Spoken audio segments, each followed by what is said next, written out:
Bom, eu sou Cláudia Oliveira, sou uma psicoterapeuta especialista em dependência química e a minha missão é levar você a tomar consciência da realidade da coisa encalacradora, a dinâmica disfuncional e entender que você contribui para essa realidade acontecer e que é possível desencalacrar esse meio de campo. Sem que você tenha que permanecer nesse sofrimento eterno, né? E poder, então, caminhar para outro lugar, olhar para outros prismas, empoderar-se e prontificar para a mudança. Sim, se sua missão é salvar o dependente químico, a minha é desencalacrar você. As duas partes, né? O dependente e o codependente se retroalimenta. Eles estão o tempo todo fomentando, colocando energia, se emaranhando junto ali. Quando a família ela está no controle da vida do adicto e tenta, de todo jeito, salvá-lo das drogas, salvá-lo desse lugar de dependência, a questão é que a família, ela também adoeceu junto, ela também, inconsciente desse processo, está perdida no caos, nesse emaranhamento, né? E por mais que ela tenta salvar, é como se tivesse sabe aquela... Existem vários pontos cegos dentro dessa dinâmica que você não está vendo você atuar, né? Aí eu quero te perguntar, quem está no controle aí, nesse contexto? Quem é que está no controle? E eu quero trazer uma figura para a gente conversar hoje, chamada O Rei Bebê. Vocês lembram daquele filme que passava muito no domingo, na sessão de domingo, na sessão da tarde? Ninguém segura esse bebê? Aquele bebê lindinho, que ele fazia cada coisa, ele subia nos prédios, ele descia as escadas, ele entrava no táxi, ele ia no ônibus, ele subia. E ninguém segurava esse bebê? Então, nós vamos falar do Rei Bebê. Quem é o Rei Bebê? Né? Para depois a gente chegar na dinâmica das barracudas, né? O Rei Bebê e a família disfuncional. Quem é que está no poder? O Rei Bebê ou a família disfuncional? Ou tudo junto? Né? O que você fez hoje para... O que vocês já fizeram hoje para parar de codepender? Teve alguma ação consciente que você fez hoje para parar de codepender? Por acaso você sabe o que você está fazendo para manter o sintoma presente? Para manter o problema?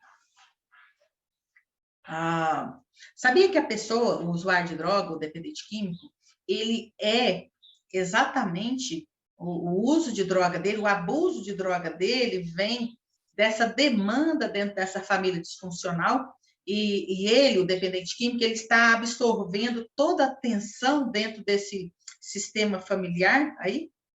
Ele, enquanto dependente químico, é como o Bob Esponja para absorver a energia e a atenção dentro desse ambiente, né? Muitas das vezes, o papel que ele desempenha é do bode expiatório, né? Em que, para se refugiar de coisas que eu não quero ver, para não lidar com questões que eu não quero lidar, né? Para não provocar nenhuma mudança, a gente fica paralisada no problema do dependente químico, porque enquanto eu estou aqui olhando para a demanda do dependente químico, eu não preciso movimentar nada, não preciso mudar. O problema é sempre o outro, né? O foco dentro da dinâmica da dependência química, o foco é o problema. O foco está sempre ali no problema, né? Ele nunca vai para a solução. Quando ele começa a mover alguma coisa aqui, rapidamente alguém, né, volta aqui para a velha estrutura, onde que é o ambiente mais minha zona de conforto, né? Onde que é esse ambiente mais seguro no sentido de que aqui eu conheço. Eu estou na merda, mas a merda é quentinha, né? É uma merda, né? Por quê? Porque essa zona é a zona de ansiedade, de sofrimento, de medo, né? Esse lugar aqui. Então, ninguém segura esse bebê, é o problema, né? Ninguém segura esse bebê, né? E esse bebê aí está sempre trazendo problema, né? Então, o problema é o outro. O problema não sou eu, né? O problema é sempre o outro. O codependente e o dependente químico, ele está sempre querendo negar a realidade, né? Mas mais específico, dentro da dinâmica do familiar, da codependência, há uma dificuldade em aceitar o dependente químico como ele é. Tentar querer ver ele transformando-se naquilo que ele nunca é capaz de ser. Esperar dele o que ele não tem para oferecer. Colocar expectativas irreais sobre ele, né? E ficar na ilusão e na fantasia de controle, como se a gente tivesse poder sobre ele, né? E o codependente, ele idealiza uma vida para o adicto que só existe dentro da mente dele, do codependente, né? E essa repetição de padrão, esse lugar, é insanidade, repetir os mesmos erros, né? Cometer os mesmos erros, esperando resultado diferente, né? Voltando nas barracudas, né? O Joel Bergman, ele vai falar sobre essas famílias da codependência, ele chama de famílias homeostase. Essa família homeostase quer dizer não quer a mudança. A família até vem em busca de ajuda, mas ela fala, nos ajude, mas não nos mude. Nos ajude, mas não mude o que eu estou acostumado. Então, ele vai chamar de família homeostase. Homeostase quer dizer isso, né? Quer dizer das peixes barracudas, que se você vier, olha, vem preparado, que se você demonstrar medo ou pânico, a gente vai morder você, atacar você. Então, e por que esse ataque todo? Por quê? Porque não quer ver a mudança. A família disfuncional, ela tem, nessa retroalimentação aqui, adicto codependente, né? Ela tem acordos, né, e padrões estabelecidos ali, implícitos e explícitos, de concordância silenciosa, concordâncias ali, em que um está fusionado, né, ali no outro. Né? E quando ela diz assim, por favor, nos ajude com isso aqui. E se você for ali começar a tirar, né, a mexer, a causar algum movimento ali, ela de repente, ela estaca e diz, mas o que você está fazendo? Isso é meu, né? Deixa aqui. Então, na verdade, não quer a mudança, né? E aí, se você apontar, dizer, mas olha isso, olha para isso, olha para isso, olha para isso o quê? Olha para onde? Olha para quê? O que você está dizendo? Eu não estou vendo. Está aqui, ó, olha para isso. Isso o quê? O dedo, olha para o dedo. Que dedo? Aonde que tem dedo? E é uma negação do caralho. Eu não estou vendo, mas eu não estou vendo. Eu não estou vendo. Você, então, fica à mercê, né, desse jogo. Aí, se você não souber que, na verdade, nessa dinâmica, há esses conluios, né? A esses contratos aqui. E aí você vai andar um pouco, né? Dentro do processo, você vai ver que quem, na verdade, está controlando isso aqui, né? Quando, de um lado, existe o adicto, né? Que é um ser, que eu vou trazer hoje aqui algumas características do rei bebê, e do outro lado, né? A família codependente, dentre uma ou outra, está mais aqui no controle dessa dinâmica, né? As coisas andam sobre as rédeas dessa pessoa e nada pode sair do lugar, porque não é permitido, né? Então, vamos olhar para a dinâmica do rei bebê para a gente entender um pouco quem é essa figura, né? O rei bebê, que é o dependente químico, esse rei bebê, ele, como se diz, é o rei bebê, uma figura infantil e imatura, e que, devido ao uso de droga, ele está desconectado com a realidade. A realidade está aqui dada, mas esse ser, ele se desconectou dessa realidade.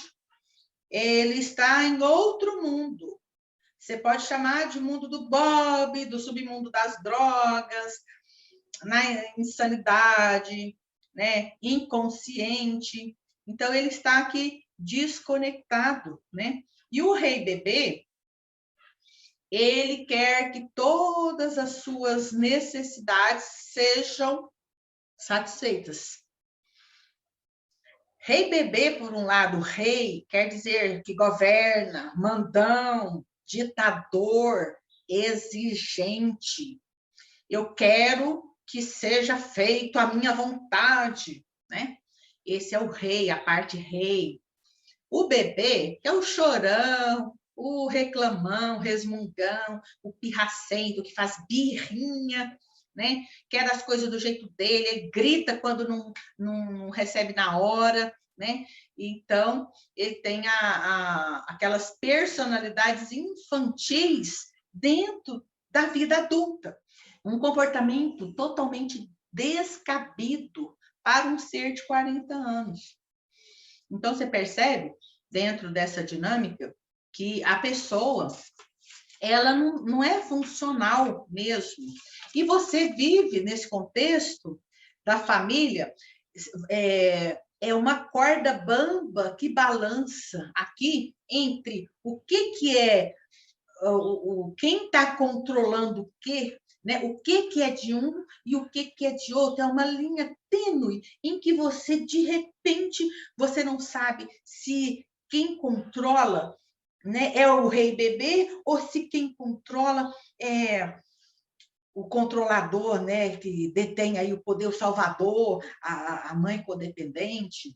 Essa linha tênue dessa dinâmica que um retroalimenta o outro, né? E então essa dinâmica, ele vai fazendo de acordo e ele mantém isso tão, esse vínculo afetivo, simbiótico, fusionado aqui, ele é mantido assim por tantos anos, porque às vezes o cara tem 40 anos, às vezes, sabe, tem 30 anos, 36, 45, que essa relação está assim dada, mas com a figura da mãe, né, que desenvolve com maior evidência a codependência. Então, dentro dessa dinâmica aqui, né, você vai vendo que o adicto e o codependente, eles dependem um do outro por meio desses acordos implícitos aqui, né? E aí eu pergunto para você, por vezes, a impressão que se tem não é que o sintoma ele é preferível à mudança? Las Barracudas busca ajuda, mas ela diz, nos ajude, mas não nos mude. Nos ajude, mas não nos mude. Há uma negação intrínseca aqui, o negar a realidade dada, e uma resistência à mudança. Essa dinâmica entre uma figura infantilizada, dependente, casa muito bem com essa outra pessoa, né? Que é controladora, que é manipuladora, que tem o poder, né? E que, então, dentro desse poder de articulação aqui, ambos vão dançando um tango. E nesse tango, quem é que está controlando esse tango é a linha tênue, né? É a corda bamba que balança, em que você não sabe muito bem distinguir quem controla quem, né? E você vai vendo aí, né, que a dinâmica, ela é eterna, ela vai se eternizando aqui, né? Por acaso, você sabe o que você está fazendo para manter o problema? Para manter o sintoma existente aí? Nos ajude, mas não nos mude. A família, ela está no controle da vida do adicto. Ela tenta salvá-lo das drogas. O porém é que ela está tão ou mais adoecida. Então, a princípio, é uma tentativa de salvar. O porém é que salvar quem? Se eu estou cega, se eu estou vivendo dentro de uma dinâmica que eu mesma estou presa nesse lamaçal aqui, né? E para discorrer sobre essa dinâmica, eu queria trazer algumas perguntas. O que você diz para si mesma sobre o problema? Diante da situação de uso do dependente químico, qual é o primeiro pensamento que ocorre para você? O que você diz para si mesma sobre o problema? Como que você se comunica com o dependente químico? Qual é a comunicação que está estabelecida dentro do seu meio de convívio aqui familiar? Como que você se comunica com ele? Como é essa comunicação? Como ela é dada? Você sabe exatamente o que esperar e o que desejar do seu comportamento? Do comportamento do outro, do dependente químico? O que você espera do comportamento do dependente químico? Quais são os limites e as bordas que você tem? Se você for pensar de fora de você, alguém olhando de fora, quais são as expectativas irreais existentes nesse relacionamento? Para que você se comunique de forma satisfatória, o outro, ele precisa estar aberto. Ele precisa estar aberto para o que está sendo dito. Escutar e ouvir são coisas diferentes. Enquanto você ouve com o ouvido, o escutar é com a mente. Como, qual local e quando é esse momento que você escolhe para conversar? O outro, ele está em condições mental para te escutar, sabendo que escutar é um processo diferente de ouvir. O escutar é quando você escuta com a mente. E pensando no dependente químico enquanto um ser que está desconectado, que está inconsciente, e dentro do processo de uso, enquanto ele está sob efeito da droga, ele está insano. O outro, ele está em condições mental de escutar você?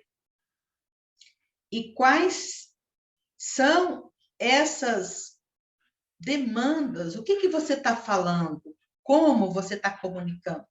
Ou você está aproveitando para vomitar suas frustrações, suas ansiedades, sua raiva, seus ressentimentos? Como é a sua fisiologia?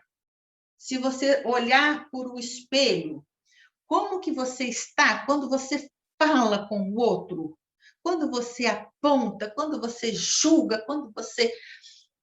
O que você está comunicando? Não verbal, mas visualmente. Se você estiver olhando no espelho, o que você está dizendo? Como você está dizendo?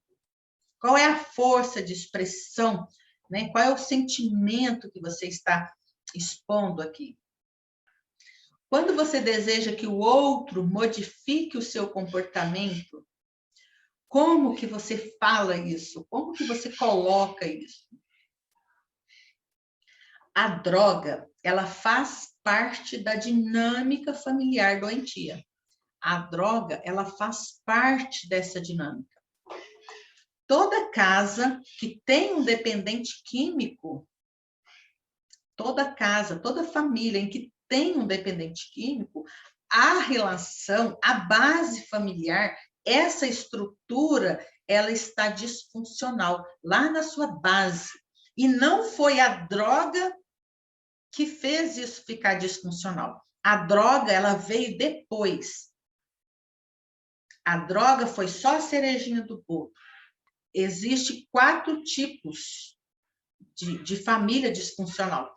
Uma é interpretada dentro do filme Bicho de 7 Cabeças, de uma rigidez e de um autoritarismo, que isso é isso, aquilo é aquilo, né? É branco no preto, sabe?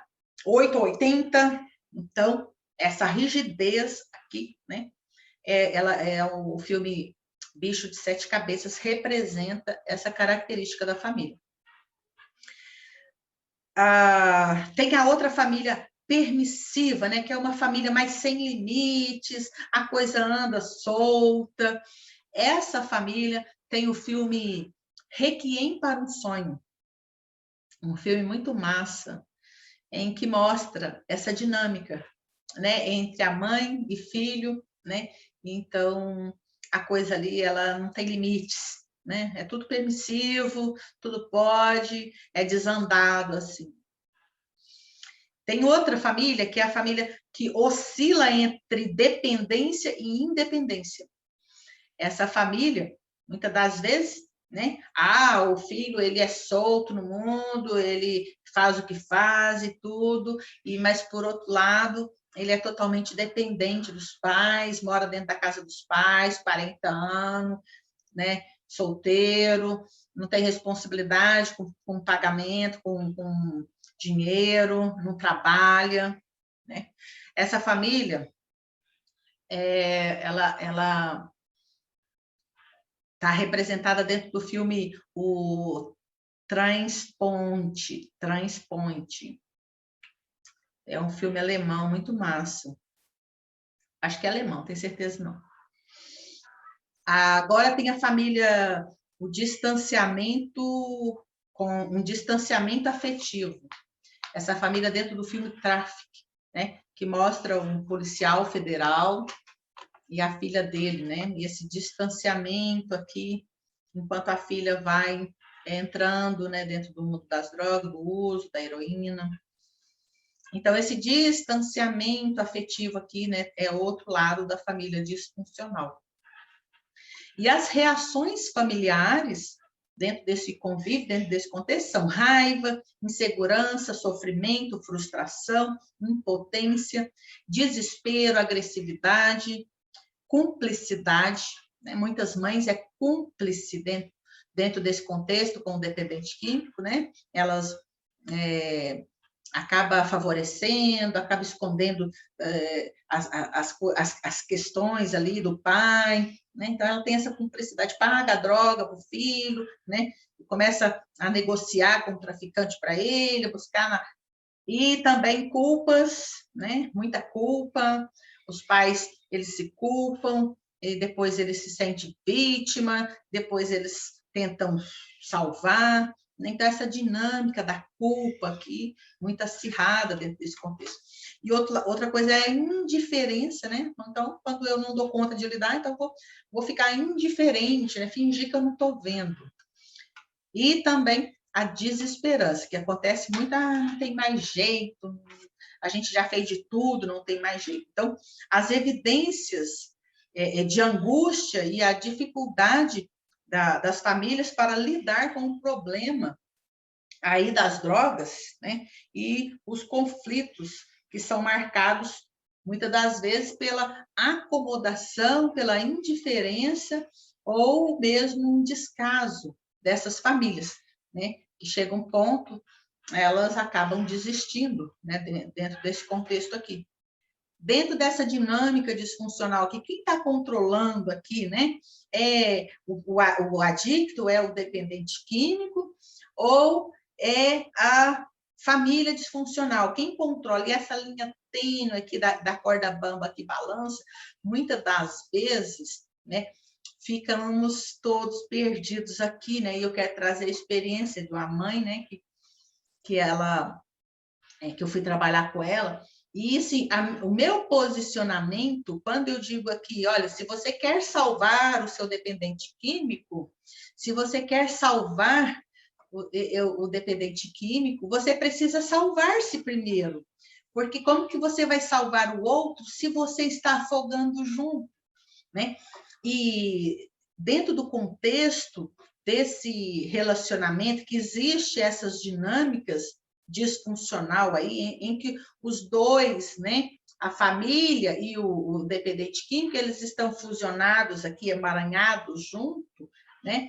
Nessa dinâmica, cresceu-se toda essa disfuncionalidade de culpas, de quem é a culpa, de quem que é o problema é o outro, o problema sempre é o outro. E elas barracudas, quando você chega para, segundo o Joel, diante dessa família, a família ela até pede, né? Por favor, nos ajude. E quando você chega, fala, mas não nos mude, nos ajude, mas não nos mude. Como que você vai provocar alguma mudança nesse lugar se você não mudar? Se você não muda nada.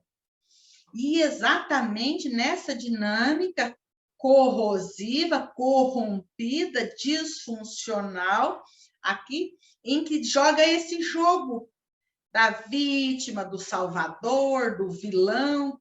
Quando eu digo, olha, se você quer salvar o dependente químico, né? Se a sua missão é salvar o dependente químico, a minha é desencalacrar você, porque eu quero dizer para você, você está encalacrada aí bem. E se não tiver um outro olhar de fora, é impossível para você sair desse lugar.